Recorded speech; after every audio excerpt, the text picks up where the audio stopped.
வணக்கம். தமிழ்நாட்டில் மூன்றாவது ஒரு அணி உருவாகிறதுக்கு நல்ல வாய்ப்புகள் இருக்குது அப்படின்னு தான் நம்ம கண்ணெதிர்க்க தெரியுது. ஸோ இதை நோக்கி தான் இன்னைக்கு தாவேக்கா ஒரு கட்டமைப்புக்குள்ள போது. இதன் காரணமாக தான் தோழமைகள் கட்சி கூட்டத்தை நடத்தி ஒரு அதிரடியை காட்டினார் விஜய் அவர்கள். இதில் தாவேக்கா தலைமையில் விசிகா, மதிமுக, காங்கிரஸ், ஐயுமல் போன்ற கட்சிகள்லாம் இடம்பெறுது. இடதுசாரிகளை தவிர்த்துட்டு இந்த கட்சிகள் எல்லாம் இந்த கூட்டணியில இணையுது அப்படின்றதுல எந்த மாற்று கருத்து இல்லை. இது கூட்டணிக்கு போறதுக்கு முன்னாடி ஒரு ஒருங்கிணைப்பாளரை நியமிக்கணும். இந்த கூட்டத்துக்கு ஒரு ஒருங்கிணைப்பாளர், அந்த ஒருங்கிணைப்பாளரை யாரு வருவா அப்படின்ற ஒரு போட்டா போட்டி காங்கிரஸ், விசிகா, மதிமுக இடையில கடுமையா நடந்தது. இதுல நாங்க தான் ஆப்டபிளான ஆளு. ஏன்னா வைகோ அவர்களுக்கு ஒரு முதிர்ச்சி இருக்குது, அரசியல் எந்த அளவுக்கு அவர் ஞானியா இருக்கிறாரு.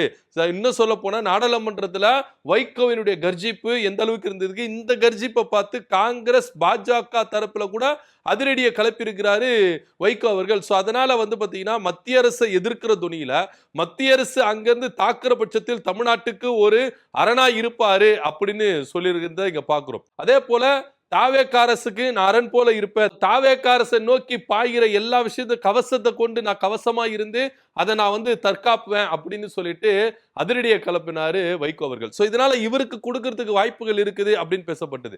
நாங்க மட்டும் சலைச்சவங்களா, எங்களுக்கு அதிகாரம் இருக்குங்க, டெல்லியில நாங்க பிரதான எதிர்கட்சி தலைவரா இருக்கிறோம், அதே போல எங்க சைடு இந்த ஆளுமை மிக்க தலைவர்களா இருக்கிற ஐயா ப சிதம்பரம் அவர்கள் எந்த அளவுக்கு அரசியல்ல கை தேர்ந்தவரா இருக்கிறாரு, ஒரு சீனியர் அமைச்சரா இருந்திருக்கிறாரு.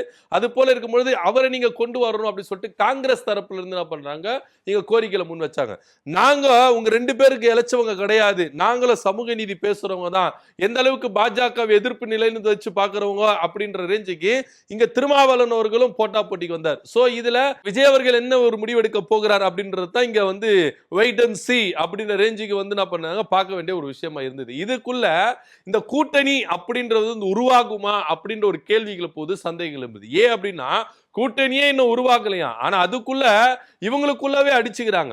இன்னைக்கு இப்ப அந்த தாவேக்கா ஆதரவு நிலைமையில இருக்கிற இரண்டு கட்சிகள் என்ன பண்றாங்க, மோதிக்கிறாங்க. இந்த வார்த்தை மோதல் அப்படின்றதுல இவங்களை அட்டாக் பண்றது, இவங்களை அட்டாக் பண்றதுன்ற இந்த வார்த்தை மோதல் அப்படின்றது ரொம்ப பூதாகரமா கிளம்பி இருக்கு.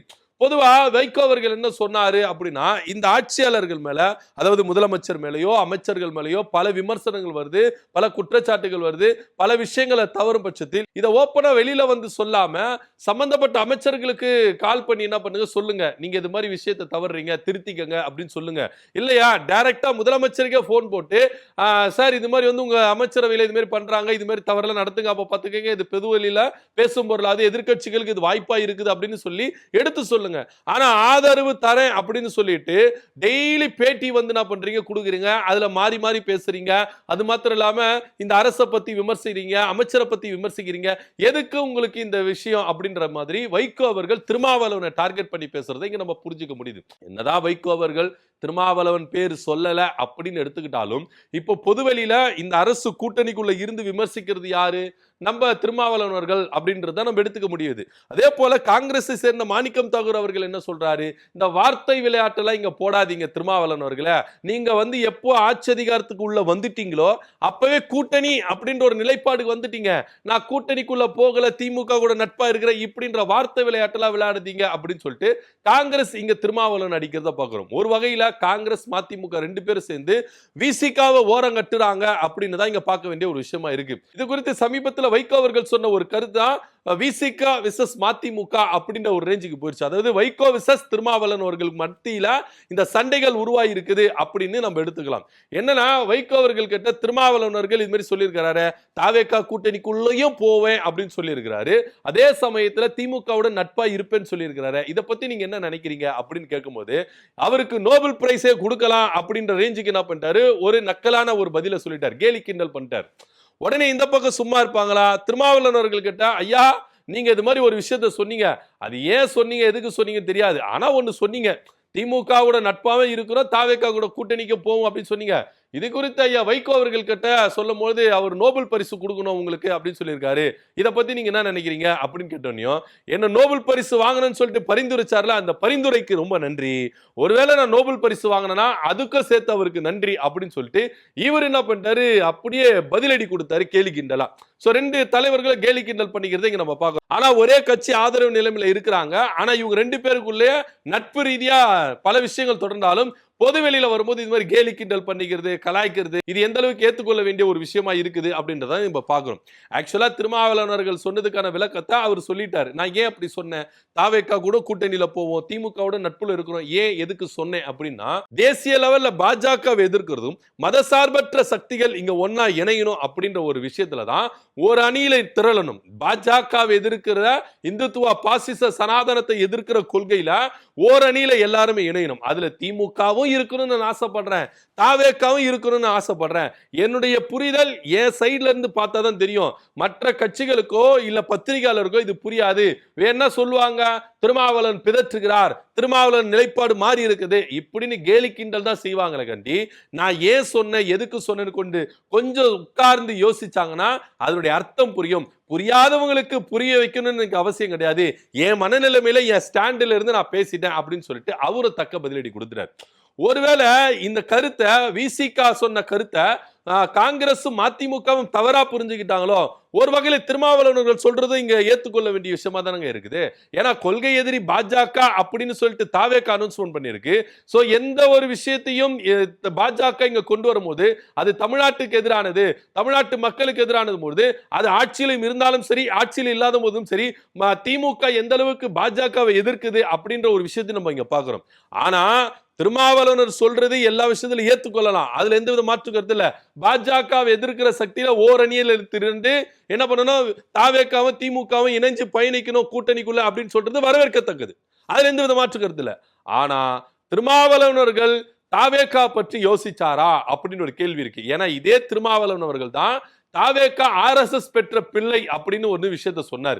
ஆனா இப்போ தாவேகாவுடைய அரசின் செயல்பாடுகள் முழுக்க முழுக்க பாஜகவுக்கும் RSSக்கும் ஒன்றி அமையுது அப்படின்றதுல எந்தவித மாற்று கருத்தும் இல்ல அப்படின்றது திருமாவளவனருக்கு தெரியுமா தெரியாதா அப்படின்னு ஒரு கேள்விதான். ஏன்னா நீங்க கூட்டணிக்குள்ள இருக்கீங்க, கூட்டணிக்குள்ள இருந்து வலதுசாரிகள் விரும்புகிற எல்லா காரியத்தையுமே இந்த அரசு செஞ்சுட்டு இருக்கு.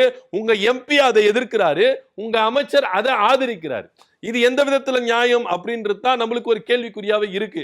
அட் சேம் டைம் பாஜக எங்களுடைய கொள்கை எதிரி அப்படின்னு சும்மா வாய் வழியா விஜய் அவர்கள் சொன்னாரு கண்டி, இதுவரைக்கும் பாஜகவை எதிர்த்து குரல் கொடுத்த எதனா ஒரு விஷயத்தை திருமாவளவர்கள் சுட்டி காட்ட முடியுமா? போல்டா தாவேகா இந்த விஷயத்துல பாஜகவை எதிர்த்து அடிச்சது அப்படின்னு ஒரு விஷயத்தை சுட்டி காட்ட முடியுமா அப்படின்னு தான் இங்க கேள்விக்குறியா இருக்கு.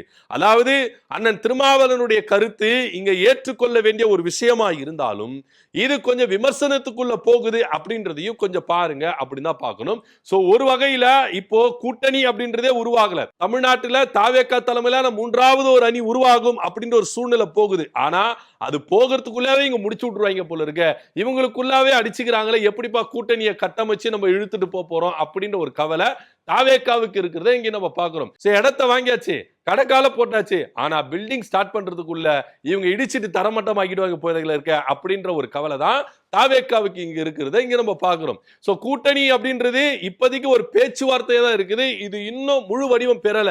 அதுக்குள்ளாகவே மதிமுகவும் விசிகாவும் இப்படி வார்த்தை போர்களினால் அடித்துக் கொள்றது இது எந்த விதத்துல நியாயம்? குறுக்கால நானும் வருவேன் அப்படின்னு சொல்லிட்டு காங்கிரஸும் வந்து இங்க விசிகாவை டேமேஜ் பண்றதுல எந்த விதத்துல ஏத்துக்கொள்ள வேண்டிய ஒரு விஷயமா இருக்குது அப்படின்றத இங்க பார்க்க வேண்டிய ஒரு விஷயமா இருக்குது.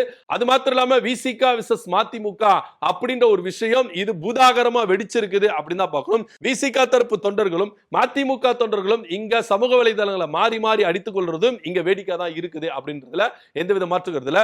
இது எல்லாத்தையும் சமாளிச்சு விஜய் அவர்கள் எப்படி இந்த கூட்டணியை கட்டமைச்சு ஒரு வழியில கொண்டு போகிறார் அப்படின்றதா ஒரு பெரிய சவால். இதை பத்தியோட கருத்து நடப்பதை கமெண்ட் பண்ணுங்க. நன்றி, வணக்கம்.